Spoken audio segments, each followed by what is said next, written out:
let's dive deep into something we all do, but probably don't think too much about: deep sleep.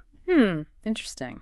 We've got this awesome document all about it, boosting that sleep stage, where you really recharge. You know that feeling when you wake up and you're like, bring it on, world. Oh, yeah, totally. That's what we're aiming for. Yeah. But before we get into all the how-tos, I got to ask you, how do you usually feel when that alarm blasts you awake? Well, I'd like to say refreshed, but honestly, some mornings it takes a while to really get going. I feel ya. And that might be a sign that you're not getting enough of that deep sleep magic. Yeah. I was skeptical too, but after reading this, I'm convinced it's way more important than I thought. Yeah. Tell me more. I always just focused on hitting those 7-8 hours, but it turns out it's not just quantity. Right. It's about quality too. Totally. And deep sleep, sometimes called slow wave sleep, it's like the VIP of sleep stages. I like that, the VIP. Right. It's where the real magic happens. What kind of magic are we talking about? Well, during deep sleep, your body's like a pit crew at a race, getting everything back in tip-top shape, repairing muscles, restoring energy levels. But here's the part that blew my mind. Memory consolidation. Oh, wow. Yeah, I've heard about that. Like your brain hits save on everything you learned during the day. Exactly. As someone who's always trying to learn new stuff, that's huge for me. I bet. So if I could boost my memory just by sleeping better, I'm all ears.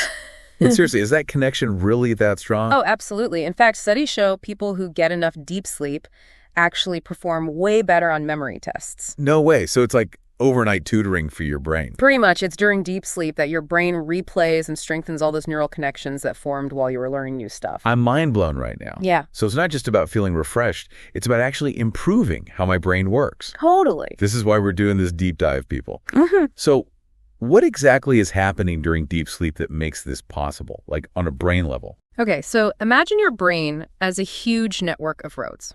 And every time you learn something new, it's like building a new path. But those paths are kind of flimsy at first. Okay, I'm following. So during deep sleep, your brain acts like a construction crew, widening those pathways, making them smoother and stronger. It's called synaptic plasticity. Synaptic what now? Synaptic plasticity. It's basically the key to turning short-term memories into long-term ones. Wow, that's fascinating. It's like my brain is doing all this heavy lifting while I'm sleeping.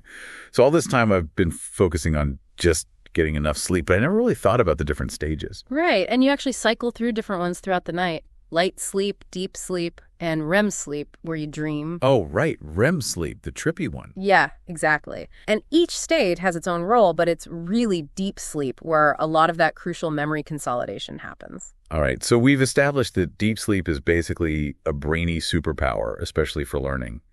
But how do we actually get more of it? Well, the first thing is consistency is key. Consistent. Yeah, like going to bed and waking up around the same time every day. Even on weekends. Yep. Think of it like training your body's internal clock. It's called your circadian rhythm. It's a roughly 24-hour cycle that controls a bunch of stuff, including sleep. When you stick to a consistent sleep schedule, you're basically helping your body get in sync with the natural day-night cycle.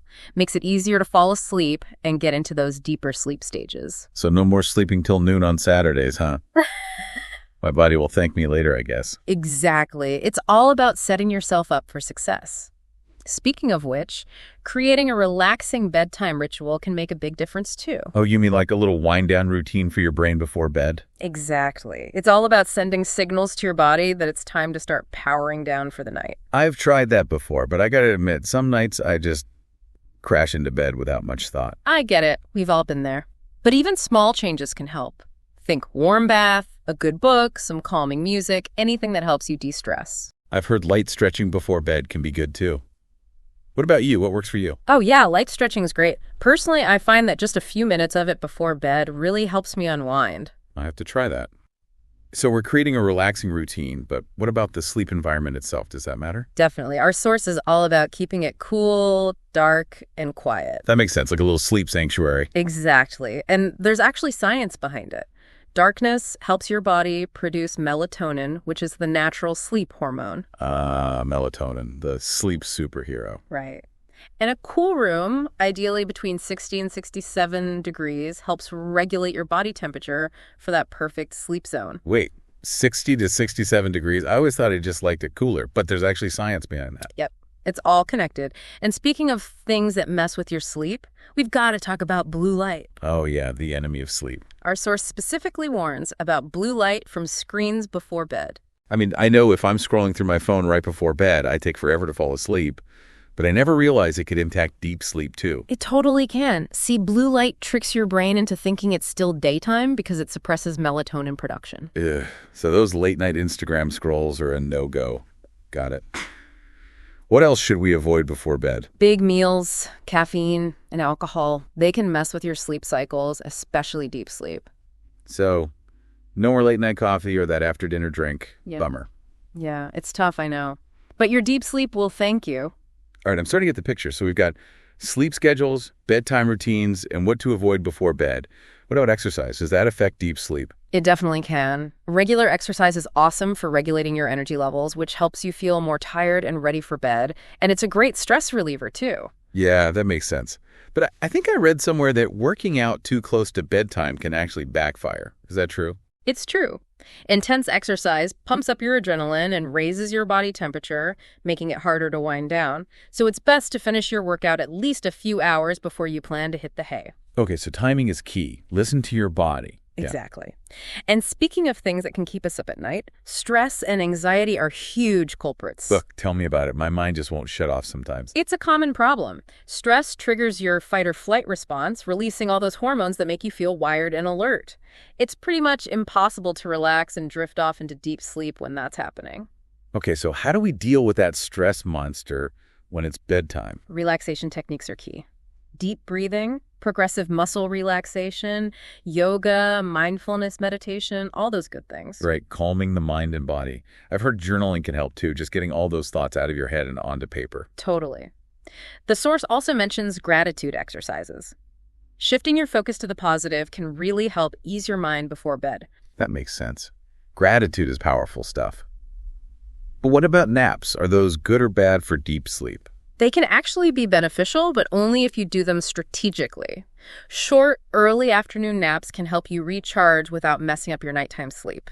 But if you nap for too long or too late in the day, it can throw off your sleep schedule and make it harder to fall asleep later on. So short and sweet is the key, like 20-30 minutes max. You got it. And earlier in the day is better. Have you ever noticed how a badly timed nap can totally ruin your sleep later? Oh yeah, for sure. It's happened to me way too many times. So we've covered a ton of ground here. Sleep schedules, routines, what to avoid. But what if you've tried all that and you're still struggling? Are there, supplements or something that can help? The source mentions melatonin and magnesium. Yeah, I've heard of those, but are they safe to just start taking on your own? It's always best to talk to your doctor first, just to be safe and make sure they won't interact with any medications you're taking. But yeah, melatonin can help regulate your sleep-wake cycle, which can be useful for jet lag or shift work. And magnesium is known for its calming effects, which can help with muscle tension and anxiety. Okay, so it's not a one-size-fits-all thing. Talk to your doctor, figure out what's right for you. But when is it time to see a doctor about sleep troubles? What are some red flags?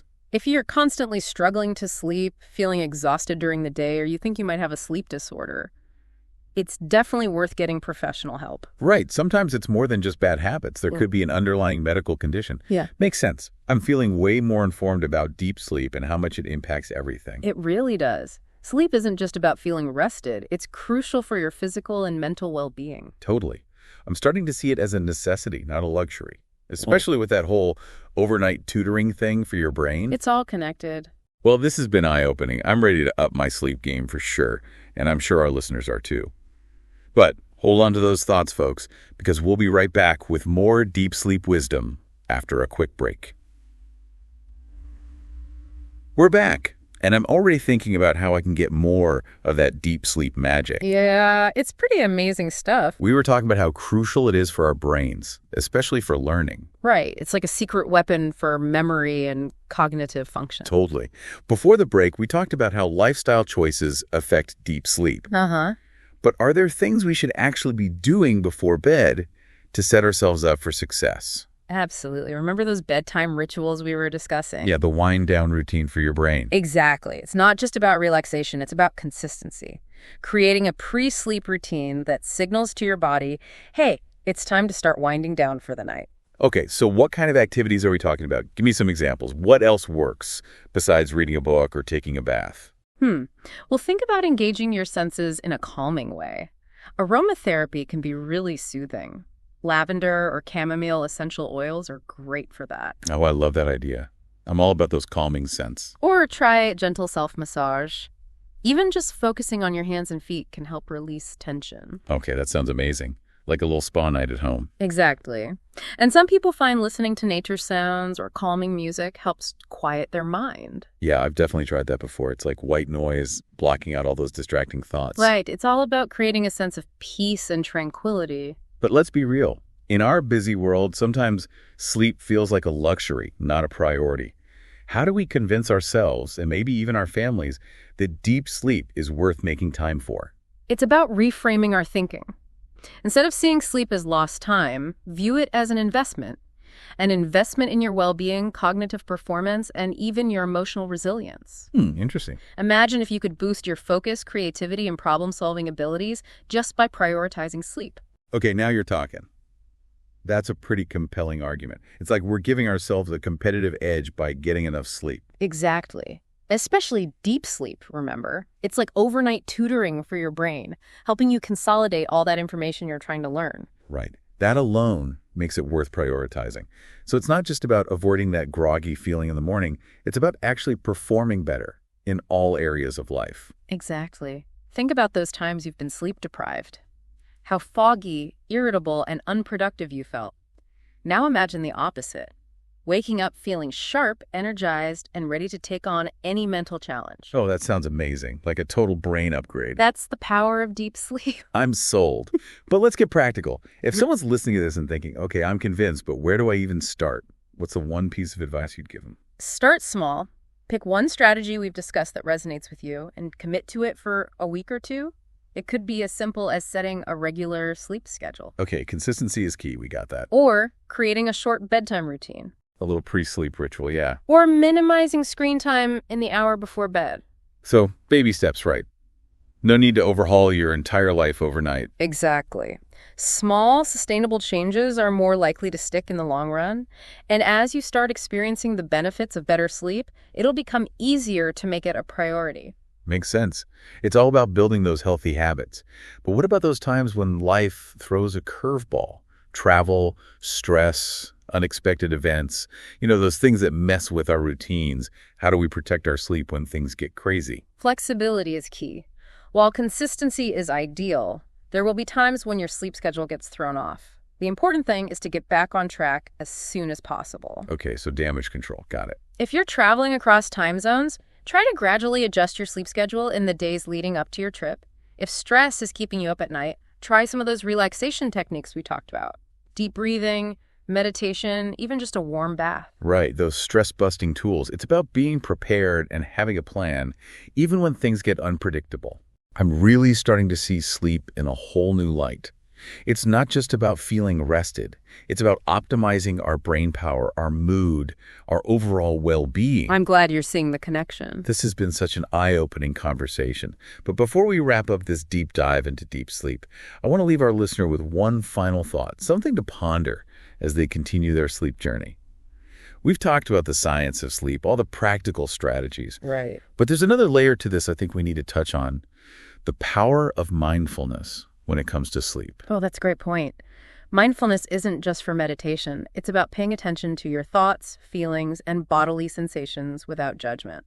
And when you apply that to sleep, it can be incredibly transformative. Okay, I'm intrigued. So how do we actually bring mindfulness into our sleep routine? What does that look like in practice? Imagine this. You're lying in bed. Your mind is racing with thoughts about the day's events, worries about tomorrow. Instead of getting caught up in that mental chatter, you gently acknowledge those thoughts. And then you redirect your attention to your breath, noticing the rise and fall of your chest. Or maybe you focus on the feeling of the sheets against your skin, the coolness of the pillow beneath your head. So it's about shifting your focus from those racing thoughts to something more grounding, more in the present moment. Exactly. It's about bringing your awareness to the here and now, allowing yourself to simply be. And that sense of peace is essential for transitioning into deep, restful sleep. That makes a lot of sense. It's like creating a mental space that's conducive to relaxation and rejuvenation. Precisely. This is making me realize that sleep isn't just about the physical act of closing your eyes and drifting off. It's also about cultivating a mental state that allows you to truly let go and embrace rest. Absolutely. It's a whole body experience. It's like we're training our minds to let go of the day's stresses and settle into a state of peaceful awareness. And the more you practice mindfulness, both in your daily life and as you prepare for sleep, the more you'll create the conditions for deep restorative sleep to naturally unfold. Wow, this has been so enlightening. I feel like I've gained a whole new understanding of deep sleep, not just as a biological necessity, but as a gateway to enhanced cognitive function, improved well-being, and a more peaceful state of mind. I'm glad to hear that. But I know we need to wrap things up for now. Any final words of wisdom for our listener before we say goodnight? Remember, sleep isn't a luxury. It's an essential investment in your health, your well-being, and your ability to thrive in every aspect of your life. And deep sleep, that's the jewel in the crown of a good night's rest. Embrace it, prioritize it, and allow yourself to experience the transformative power of truly restful sleep. Beautifully said. I think that's the perfect note to end on. Welcome back to our deep dive into deep sleep. We've talked about the science, the strategies, and the mindset shifts that can really help us unlock the power of deep sleep. Yeah, it's been a great conversation. It really has. But one thing that really stood out to me was this idea of sleep as a holistic experience. Holistic? Yeah, like it's not just about the physical act of sleeping, it's mental and emotional too. Oh, absolutely. It's about recognizing that sleep is fundamental to our well-being. And when you start seeing it that way, everything changes. It's like we're not just trying to avoid feeling groggy in the morning. We're talking about maximizing our potential. Exactly. Our cognitive potential, our mood, our resilience to stress. It all ties back to sleep. Totally. We're not indulging, we're investing in ourselves. Couldn't have said it better myself. You know, before we wrap up, I wanted to circle back to something you mentioned earlier. Deep sleep as overnight tutoring for the brain. Oh, right. I knew you'd like that one. Our listeners are all about learning new things, so I want to make sure we really emphasize that connection. For sure. During deep sleep, your brain is hard at work, consolidating all those memories. It strengthens the neural connections, making that new information stick. So if you're studying for a test, learning a new skill, anything like that, deep sleep is your secret weapon. Exactly. It's the ultimate study hack, no extra effort required. I love it. But what about those of us who are night owls?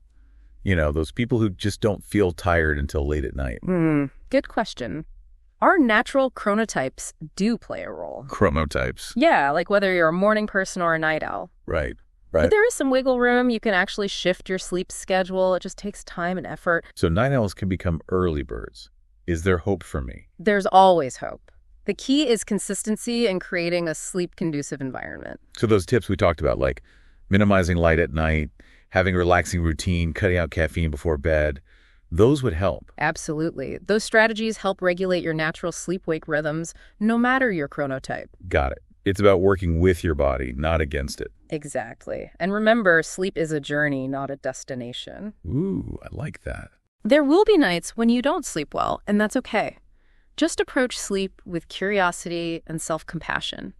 Experiment, see what works for you, and celebrate those small victories along the way. I love that. Curiosity, self-compassion, and experimentation. Great advice for life in general, actually. It applies to so many things. Well, I think that's a perfect note to end on. We've explored the fascinating world of deep sleep, from the science to the strategies and everything in between. It's been a pleasure. The pleasure was all mine. But remember, folks, the exploration doesn't end here. Keep learning, keep experimenting, and most importantly, keep prioritizing sleep. It's an investment in your health, your happiness, and your overall well-being. Sleep well, everyone. And thank you for joining us on this deep dive. We'll be back soon with another exciting topic to explore. Until then, sweet dreams.